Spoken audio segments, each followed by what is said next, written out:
There are variations in the characteristics of embryo culture among different clinics and even among patients. However, they always agree that the conditions for embryo culture must be perfectly regulated, as any alteration can affect embryonic development and compromise the chances of success in fertility treatment. Regarding the types of embryo culture, depending on the duration of the culture, it is distinguished between short culture, generally up to day 3 of embryonic development, long culture up to the blastocyst stage. The same culture medium can be used throughout development, single medium, or several different ones can be used, sequential culture.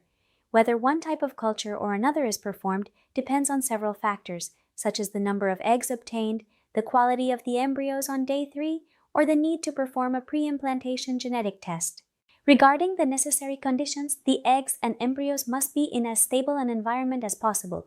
To achieve this, they are kept inside incubators for most of the time, as this prevents the culture conditions from being altered, aspects such as temperature, concentration of carbon dioxide and oxygen, and humidity.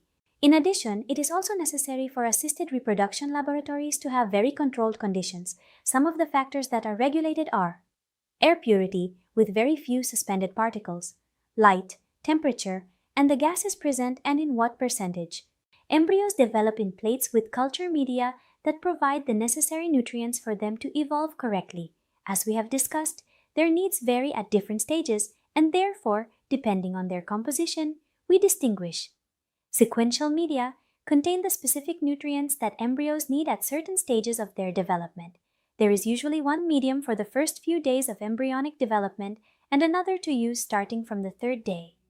Single media contain all the nutrients that the embryo needs from day 1 of development until the blastocyst stage. Thus, the embryo will consume what it needs at each moment.